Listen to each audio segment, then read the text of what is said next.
Hey there, this is Mr. Icarus, and welcome to yet another edition of Doom Mod Madness. This time round, we are checking out Zen Dynamics, and this is a partial conversion mod, comes complete with its own 7-level campaign, and features a lot of interesting weaponry and infuriating as all hell enemies to use them against. And when I speak of infuriating enemies, I am largely referring to monster variants, as opposed to the standard Doom monsters we all know and love, because we can deal with those, we know how their attack patterns work, we can get around them, but these variants, good grief, they are loaded with some devastating attack patterns. These Lost Soul variants, for example, that blue beam attack can absolutely ruin your day if you spend too long in its attack radius, and the shield imps that I was up against earlier, they have something like 4 unique attacks that you need to plan for, and there's not a lot of wind up to those attacks either, so not a lot of time to react. Thankfully though, this is probably one of the more open stages available in Zen Dynamics. It certainly gives you a fair amount of room to maneuver around those particularly nasty attacks, but trust me when I say, I am making this look a lot easier right now than it actually is. I'd actually go as far to say that this mod has actually tested my patience a fair bit, because there's a line between challenging gameplay in a mod and complete and utter bullshit. And unfortunately, I'd say that, in my opinion, Zen Dynamics here does stray a little too close to the bullshit side of the spectrum. That's not to say that I haven't had any fun whatsoever with Zen Dynamics, though. Far from it. There's actually quite a fair few things here to enjoy, first of which being bounce pads. How can you not love bounce pads? Naturally, I'm terrible at using them. I'm very out of practice, haven't played Rise of the Triad for a long time, but third time's hopefully a charm? Hey! Secondly, we've also got access to custom weapons here in Zen Dynamics. I'm always a sucker for an interesting custom weapons loadout, and this is no different. Firstly, we've got access to this pistol. It's more of a futuristic magnum than anything else. It's got quite powerful shots, and its alternative fire actually spins up the barrel and allows you to unload all bullets currently loaded at the same time, which can be quite useful in a pinch. One of my favorites here, though, is the machine pistol. This is something that doesn't look like it should be as powerful as it actually is, but it really spits out the ammunition. Its only major downside being that the magazine size is actually quite small, forcing you to reload fairly often when you're dealing with large crowds of enemies, like these really irritating upside-down cacodemons. Thankfully though, the machine pistol is one of the few weapons in Zen Dynamics that you can actually find an upgraded version of, which I'm pretty sure increases the magazine size and firepower, but it's definitely something that I wish I had access to right about now, because this encounter kinda sucks. Let me show you what I mean. We got a Hell Baron, and the only real way to do this is just to keep backing up, going up this really awkward ladder, bringing the lift down and hoping the damn thing hasn't gotten onto the lift, and doing the cycle all over again. Fun. Thankfully, I've got my shotgun with me, and you can double rack this shotgun, which means it will fire off several rounds at once, making Barons a little easier to deal with, but it still doesn't make the encounter any less of a pain in the ass. I feel like I've been a little harsh on Zen Dynamics so far, because the reality is, this is something that's pretty difficult to pull off effectively. Creating an entire campaign to go along with your weapons mod, that's pretty much above and beyond the Call of Duty. The creator of this could have just called it quits and created a suite of interesting weapons and said, you know what, load up your own maps, but instead, he decided to go and create his own campaign, complete with a pretty heavily involved story. As you can see, we've got friggin' cutscenes here. And stuff like this is pretty damn tricky to implement. I just wish that the effort spent on this stuff was maybe spent elsewhere, because when it comes down to it, we don't really need a lot of motivation. We don't need a lot of backstory when it comes to shooting demons in the face with high-powered weaponry. We're down for that. That's pretty much our default mode. But hey, that's just me. I'm of the opinion that when it comes to Doom mods especially, gameplay is king. The story can just be that thin icing on the top of the cake. It doesn't really need to be there, but, you know, it can sometimes enhance the flavor ever so slightly. But if you lay it on too thick, it can ruin the overall flavor. But anyway, less talk about cake and more talk about guns. These puppies right here are the plasma guns. Pretty fun to use on anything other than the shield imps, who just seem to block friggin' everything with those effing shields. And they also have a pretty effective secondary fire as well. It's just a shame you can't use them on those monsters in the background there. Oh well. Back to switch hunting, and you'll be doing a lot of switch hunting in general in Zen Dynamics, and one of my little pet peeves about switch hunting is it's kind of hard to convey to the player what exactly has changed when you flip a switch, and as a result it can lead to a lot of running around in circles, which is certainly what I spent a lot of time doing during my initial playthroughs of these first few maps. I mean, as maps go, they're okay. They're certainly not the greatest maps I've ever played, but they certainly get a lot less focused as you progress through the campaign. You definitely find yourself running in circles a hell of a lot. The hell was that? Another feature of Zen Dynamics is the occasional boss battle, like this one. And this fella right here is responsible for unleashing hell once again on Earth, and I know what you're thinking. He's a little bit of a small fry. We can clearly take him, considering we're a super soldier and all that.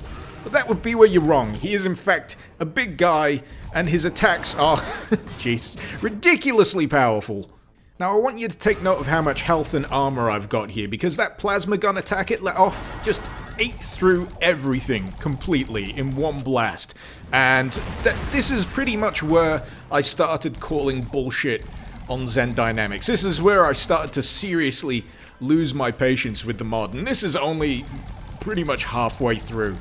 And you know what? It's not even the fact that it's a colossal damage dealer. Normally I can deal with that, it's just a case of evasion, but the area of effect on some of these attacks, the abruptness from which it can switch to the plasma guns, the fact that some of its other attacks you can barely see coming, and on top of all that, it's invincible at certain points during the fight. I don't know if you've been able to tell when it's invincible yet, but whenever it swings those cannons over the top of its head, you can't harm it whatsoever. And if you're using these weapons, which chances are you will be, there's no clear way of telling that your attacks are having no effect, because it doesn't show blood or lack of blood. That only happens if you're using bullet-based weaponry. I know this was kind of intended as a kind of epic boss battle, but it just came off as really, really friggin' annoying. Just the equivalent of banging your head against the wall over and over and over. God damn. So you make it through that ordeal and you get through to the next stage, and the game pretty much takes all of your weaponry away except for the plasma pistols. It's like a bad dream that you can't wake up from. If there's one thing that's not going to endear me to your mod, it's taking away all of the tools that you've created for the player to experiment with, and tell them to go pretty much start over from scratch and find those interesting and fun weapons all over again. And that's why I just don't like Zen Dynamics. I respect it, but I just don't like it. Because it goes out of its way to try and piss me off, and that's not what I'm here for. I'm here to be challenged and entertained. So you know what? We're gonna get all the weapons up here, and we're gonna entertain ourselves. This one's the nail gun. Well, I'm pretty sure it's a nail gun. It sure as hell looks like the nail gun from Quake. And what better way to alleviate stress than by shooting a bunch of nails into demon faces? But yeah, not too many surprises with this particular weapon. The clue is in the name, but other stuff that we've got access to includes this. The Scorcher, named for obvious reasons. It shoots fireballs. It also shoots homing fireballs as an alternate fire as well, which is pretty damn cool. Essentially means you can hit enemies around corners with it, so yeah, that definitely gets a positive tick in my book. We've also got access to a railgun, and this is a pretty common weapon model that I've seen used across a lot of different mods, but the noise that it makes is a little weedy sounding, and as a result it doesn't really feel quite all that powerful to use. It's certainly not making short work of these barons here, so we might have to shortly switch over to something a little bit more substantial. At least we can kill a few invisible imps with it in the meantime. But this right here is quite possibly my absolute favorite in the entire mod. This is the fusion cannon, and good grief, does it have a fun alternate fire. It's pretty much a bouncy ball apocalypse generator. Primary fires one high-powered bouncy ball of death, whereas secondary launches an entire legion of tiny, deadly bouncy balls. It's pretty goddamn fun. We've also got steroids, as you do. That boosts your strength up to 200%. So pretty much a berserker pack, and this is the Blood Sphere. Probably one of the most interesting weapons in the entire mod. I just wish it was available a hell of a lot earlier on, because it's just a really cool idea. It siphons a little bit of your health in order to deal massive damage to demons. It's just a shame that it takes so long to get to actually using the thing, because stuff like this keeps friggin' happening. So yeah, little note, don't throw the ball unless you want to kill yourself in close quarters combat. And this entire area right here, this just kind of illustrates my problems with some of the level design and some of the monster placement that's going on in the campaign of Zen Dynamics. It's entirely too cramped. You end up bumping off the walls all the time, and okay, it's meant to look cool, it's meant to look weird and strange, but instead it just looks fucking messy. And this shit right here is really piss poor monster placement. You put an enemy like that in a tiny confined space, nah, just nah. No, that is not fun, that is not fair, that is not challenging. It is bullshit. And that word right there has pretty much come to define how I feel overall about Zen Dynamics, which is a damn shame because the first few stages or so, they show a lot of promise. They're fairly interesting. Sure, there's a few little irritating elements scattered around there, but as you continue, it just doubles down on them. And the unfortunate consequence of that is I just end up having less fun as the campaign progresses, which ideally isn't how you'd want it to go, but then again, that is just me. That is my personal opinion on this. There's clearly going to be a few people out there that really enjoy this. This is definitely one for the masochists, so if you're going to embark on this journey, you better damn well strap yourself in. But in either case, I feel like going out in a blaze of glory. We've got some high-powered weaponry, and we've got a room full of demonic filth. Eat bouncy balls, you sons of bitches. Honestly though, I cannot imagine getting through this room using the plasma guns alone, because this place is just packed to the rafters with demonic bullshit. We've got an archvile, we've got an entire congregation of shotgun guys, we've got barons, we've got imps, we've got the old pinky running around. This is an absolute shit sandwich, ladies and gentlemen. I'm actually surprised that I've managed to last this long here, so we're gonna switch over to the old Blood Sphere, squeeze some demons to death, maybe play catch. Hey, that did it. Oh wait, now we're dead. Had to happen sooner or later, but yes, this has been Zen Dynamics, a mod that I certainly have a lot of issues with, but I can still respect in regards to the clear effort that's gone into making this possible. If you feel like checking it out yourself, the link, as usual, is in the description below. Feel free to let me know what you thought in the comments, and feel free to suggest any mods you'd like to see me cover in future episodes of Doom Mod Madness. This has been Mr. Icarus. Thank you very much for watching. Icarus out.